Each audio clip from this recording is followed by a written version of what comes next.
안녕하십니까. 역사지정학 여행자 CR의 꿈입니다. 세상에는 수많은 종교가 있습니다. 너무 많아서 일일이 수를 헤아리기가 어렵습니다. 마을마다, 부족마다 다른 신앙을 가진 경우도 많고 한 종교가 국경과 민족을 초월해서 퍼진 경우도 적지 않습니다. 게다가 이제 종교는 개념과 경계도 애매합니다. 어디까지를 종교라고 하고 어떤 것은 종교가 아니다. 그렇게 구분 짓기도 어렵습니다. 제대로 된 종교와 사이비를 가리는 것도 쉽지 않습니다. 이기적 유전자 또 만들어진 신이라는 놀라운 책을 쓴 그 리처드 도킨스 같은 경우 이 말레이시아의 어느 곳에 가면 집채만한 주전자를 섬기는 종교도 있다고 했습니다. 하여간 세상에는 수많은 종교가 있는데 자세히 살펴보면은 종교에도 근연관계가 있습니다. 한 종교에서 다른 종교가 파생된 경우도 많고 중요한 교리가 서로 간에 매우 닮아서 도대체 두 종교가 뭐가 다른가 의아한 경우도 적지 않습니다. 부모 종교, 형제 종교, 친척 종교가 있다는 그런 뜻입니다. 제 생각으로는 종교의 족보에서 맨 윗부분을 차지하는 종교는 브라만교와 유대교입니다. 두 종교를 보면은 공통점이 거의 없는 것처럼 보입니다. 유대교는 모든 것은 창조주 유일신의 뜻에 따라 이루어진다는 철저한 유일신교로 발전했고, 브라만교는 여러 다른 신을 섬기는 다신교로 출발했습니다. 그렇지만 이 두 종교 사이에는 아주 큰 공통점이 있습니다. 엄밀하게 따지면 이 두 종교가 같은 뿌리를 갖고 있다는 것입니다. 이 대목은 조금 이따 더 자세하게 말씀드리겠습니다.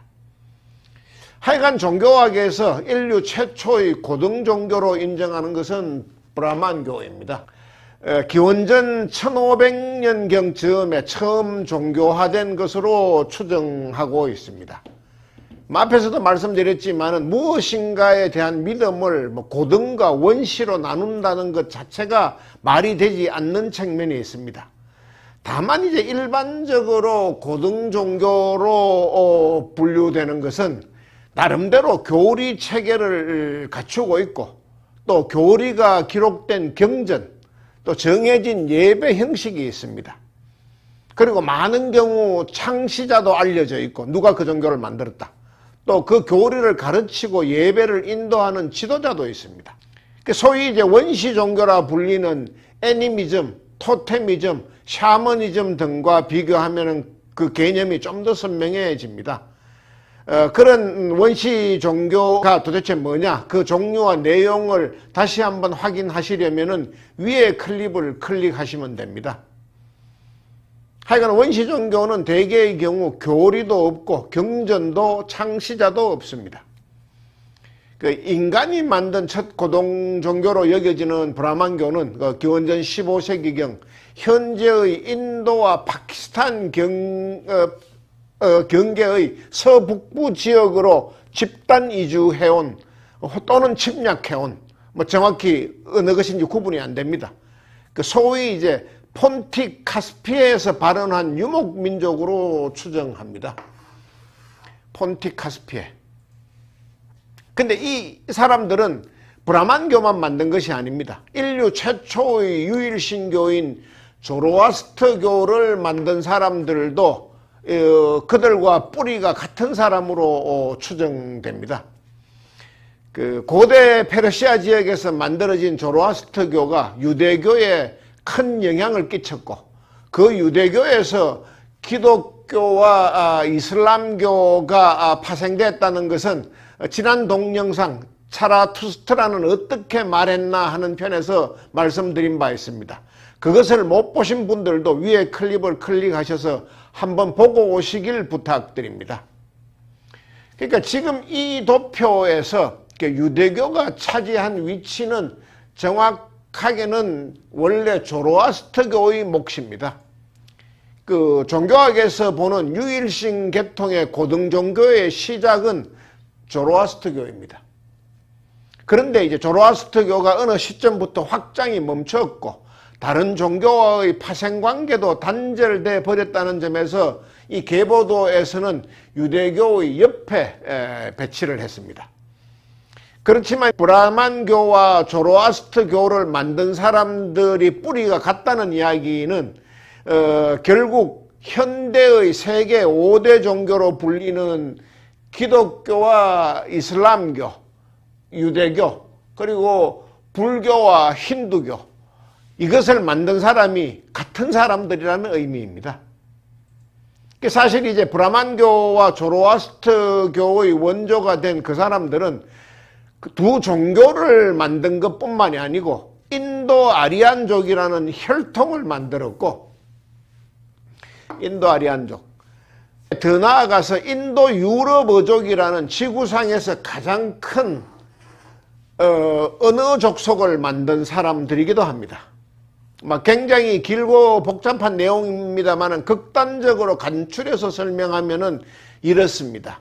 그 기원전 3000년을 전후한 무렵에 그 현대 지리학에서 폰틱 카스피해 대초원이라고 불리는 곳, 요즘 지명으로 하면은 흑해와 카스피해 사이의 약간 북쪽에 거주하던 사람들은 그 부족의 지도자가 사망할 경우에 쿠르간이라는 독특한 양식의 분묘를 만들었습니다. 쿠르간.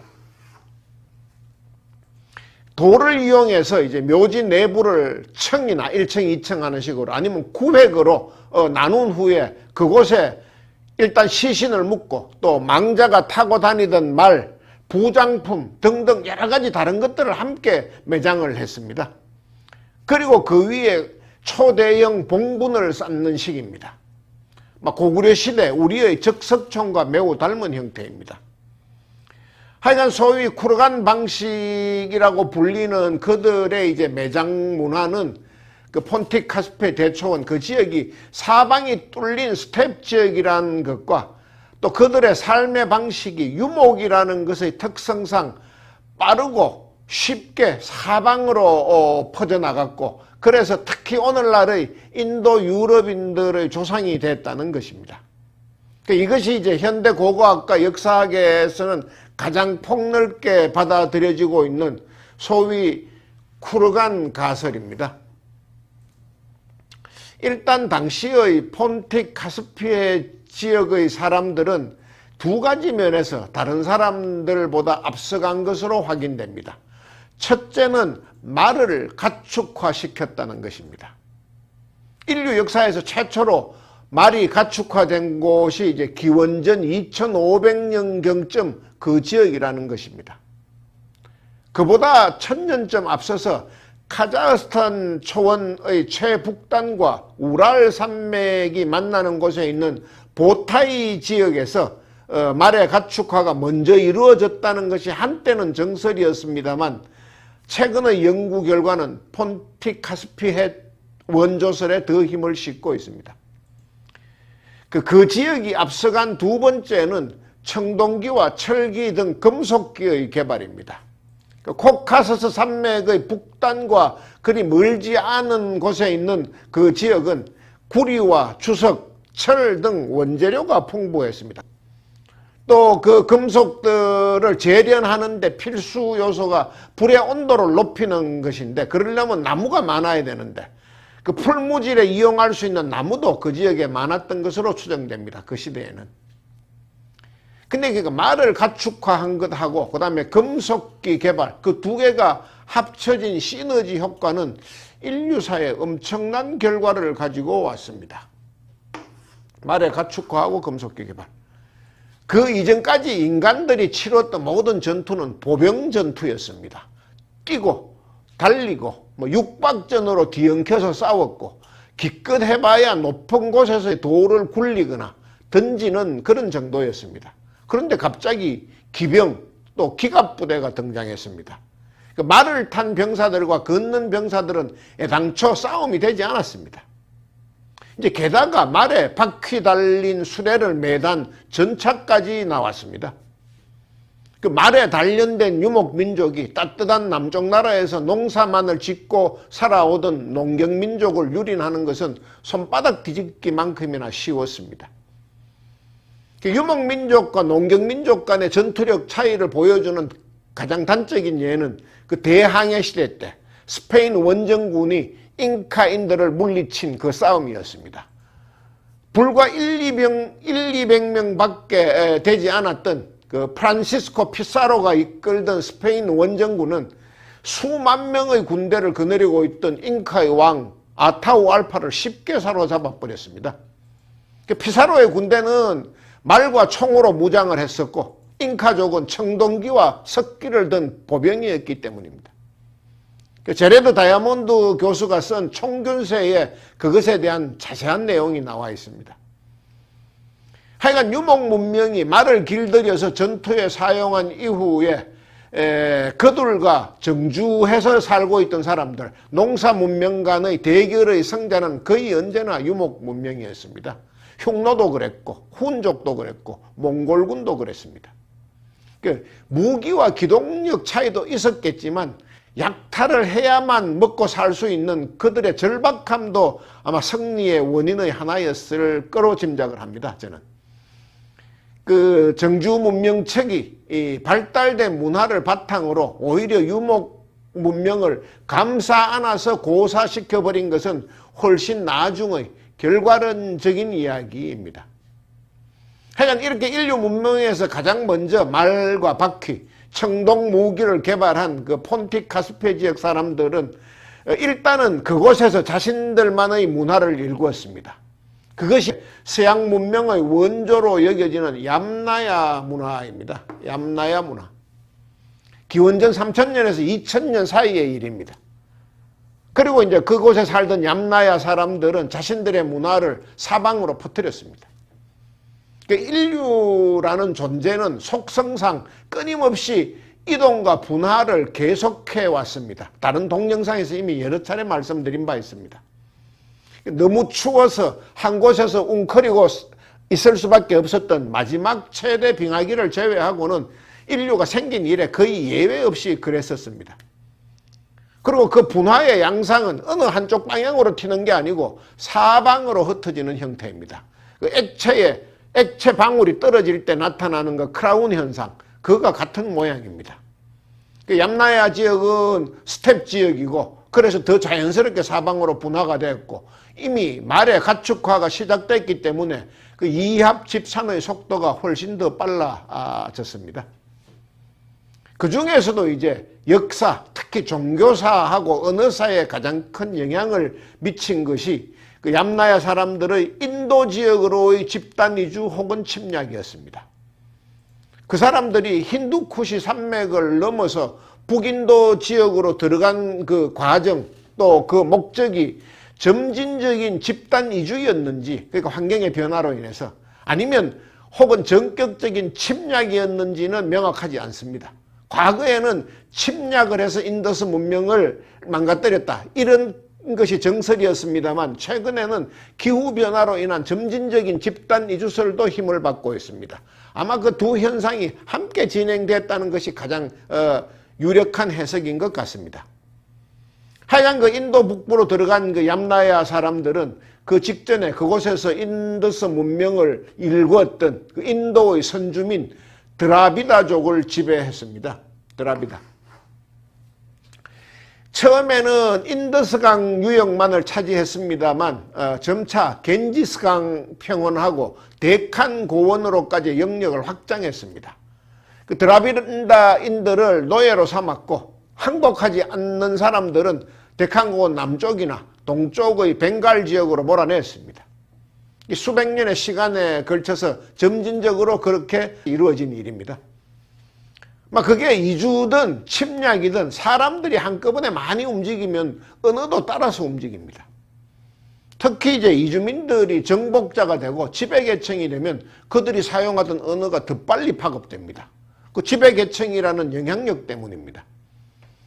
이 폰틱 카스페 출신의 얌나야인들의 인도 침략 혹은 집단 이주로 인한 인도 정복은 그것이 이제 현재 전 세계에서 가장 많은 사람들이 사용하는 말의 뿌리, 소위 이제 인도 유럽 어족이 더 넓은 세상으로 퍼져나가는 서막을 열었던 것입니다. 그 얌나야족 혈통의 사람들이 인도 이란족을 거쳐 인도 유러피언들의 조상이 됐다는 이 쿠르간 가설은 리투아니아 출신의 여성 고고학자 또 언어학자인 마리아 김부타스가 1956년에 최초로 주장했습니다. 또 고대 인도어인 산스크리트어가 현대 유럽 언어의 조상 언어라는 것은 1786년에 영국의 언어학자인 윌리엄 존스가 최초로 발표한 학설입니다. 마리아 김부타스와 윌리엄 존스. 이 두 학설은 현재 유럽에서는 가장 유력한 주장으로 거의 정설처럼 받아들여지고 있습니다.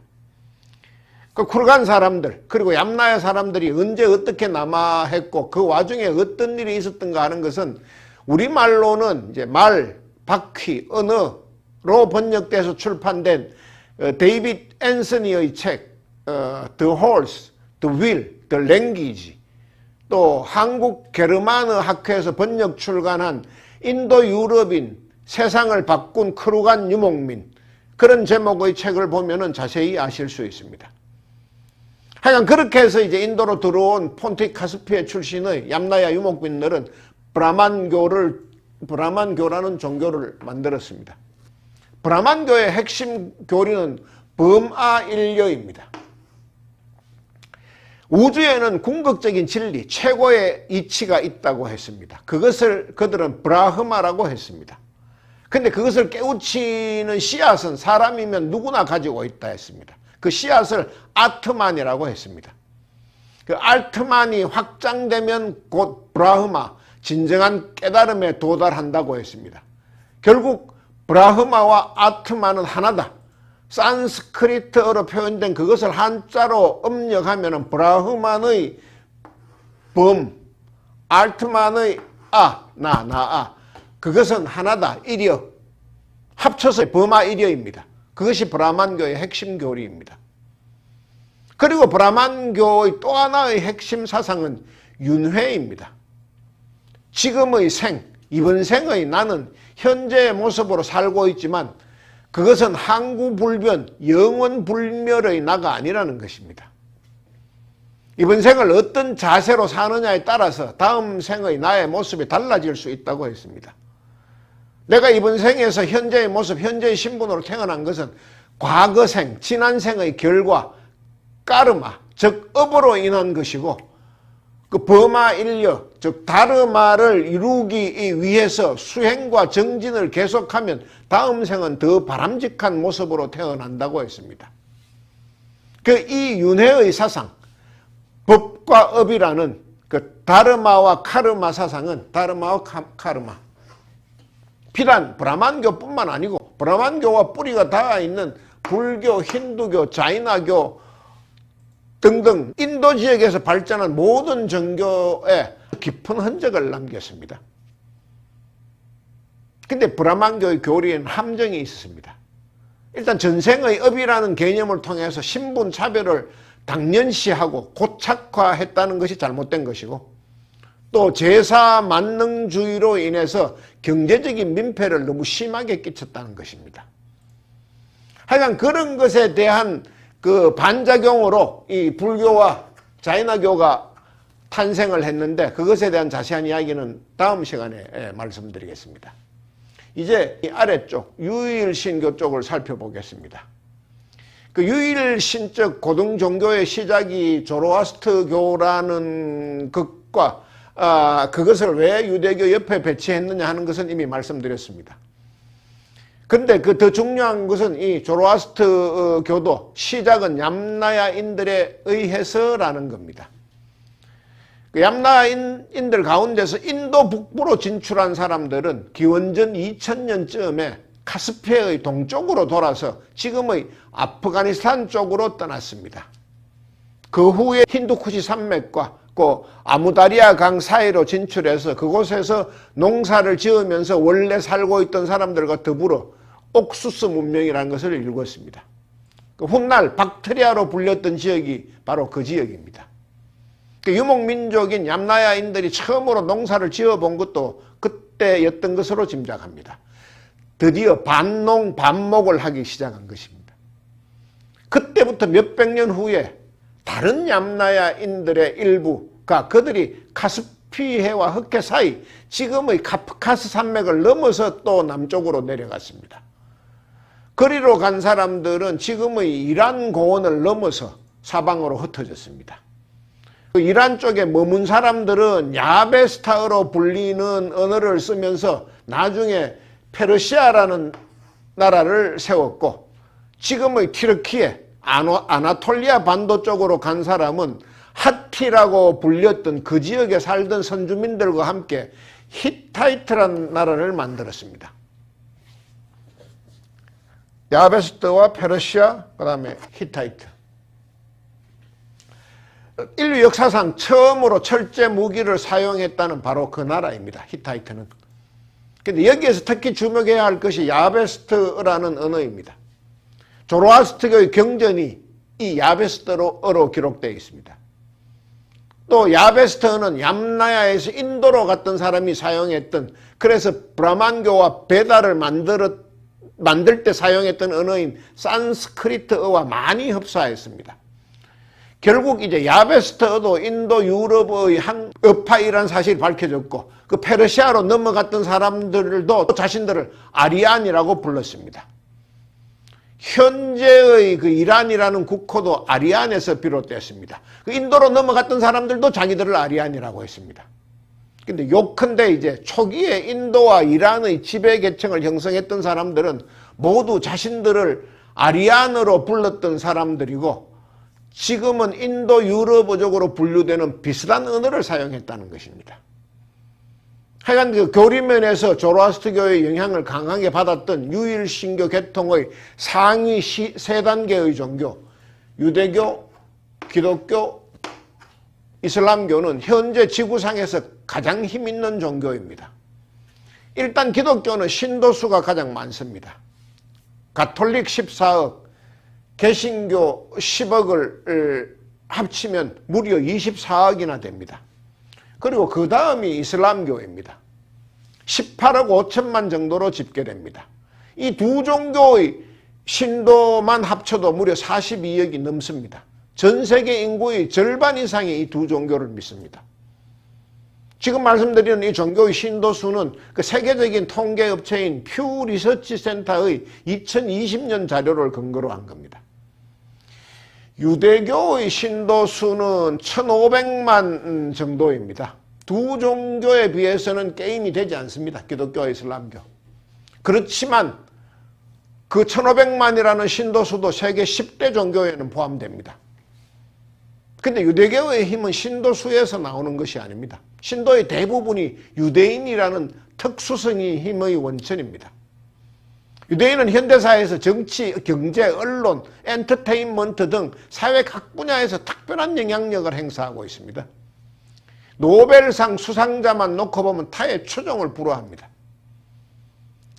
유대교와 기독교, 이슬람교 이 세 종교는 촌수로 쳐도 아주 가깝습니다. 공이 아브라함을 믿음의 조상으로 여깁니다. 특히 이제 유대인들과 아랍인들, 소위 셈족 사람들은 아브라함을 믿음의 조상일 뿐 아니라 혈통의 조상으로도 꼽습니다.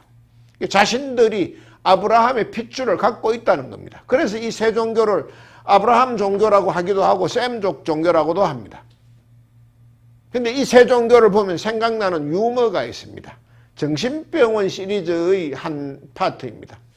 정신병원에서 어느 한 환자가 갑자기 이렇게 소리쳤습니다. 나는 예수다. 그러자 그 옆에 있던 다른 환자가 이렇게 말했습니다. 나는 너 같은 아들을 둔 적이 없다. 늦게 이야기한 사람이 더 유리한 더 유리한 자리를 차지한다는 그런 농담입니다. 언뜻 보면은 이 유대교와 기독교, 이슬람교 사이에도 이 유머가 통하는 것 같습니다. 그 세 종교 간의 갈등의 출발점이 아버지와 아들, 즉 성부와 성자에 대한 해석과 관계에 대한 것이기도 하고, 또 시간적으로 늦게 탄생한 종교가 앞종교의 유리한 점은 취하고 나쁜 점은 버린 것 같은 그런 형국이기 때문입니다. 일단 기독교는 유대교의 치약 부분인 선민사상을 빼버렸습니다. 유대교는 유대교를 믿는 사람들, 결과적으로 거의 유대인들만 구원받는다고 믿고 있습니다. 근데 유대교와 구약 성경을 공유하는 기독교는 그 하느님의 아들이자 한 몸인 예수를 따르는 사람은 모두 구원받는다고 했습니다. 유대인들이 아주 김세게 만들었습니다. 그래서 세상 모든 사람에게 전도할 수 있는 교리적 바탕을 마련한 것입니다. 그리고 이슬람은 예수가 하나님의 아들이라는 것, 즉 그 성부, 성자, 성령이 한 몸이라는 기독교의 삼위일체설 자체를 부정합니다. 신은 알라 한 분뿐이다. 예수는 하느님의 아들이 아니고 아브라함이나 모세와 같은 또 한 명의 선지자, 예언자일 뿐이다. 그리고 그 중요한 예언자 가운데 마지막 예언자는 무함마드이고 그가 신으로부터 받은 메시지가 제일 마지막 계시인 만큼 그 무함마드가 받은 교리가 가장 정확한 신의 전언이다. 이렇게 정했습니다. 또 기독교는 원죄, 태어날 때부터 죄가 있다고 했는데 이슬람교는 그것도 없애버렸습니다. 태어날 때부터 죄를 가지고 있다는 것은 말이 안 된다고 했습니다. 알라만 잘 믿으면 된다고 했습니다. 하여간 이슬람은 교리를 최대한 단순화시켰습니다. 이슬람은 처음 만들어질 때부터 지금까지 가장 전파 속도가 빠른 종교에 속합니다. 교리가 쉽고 단순하다는 것이 그 원인의 하나라고 생각됩니다. 오늘은 여기까지 하겠습니다. 다음 시간에는 브라만교에서 불교와 자이나교가 갈라져 나온 배경, 또 유대교와 기독교, 이슬람교의 상관관계, 기독교가 가톨릭과 동방정교로 나눠지게 된 이유 등등에 대해서 더 자세히 말씀드리겠습니다. 감사합니다.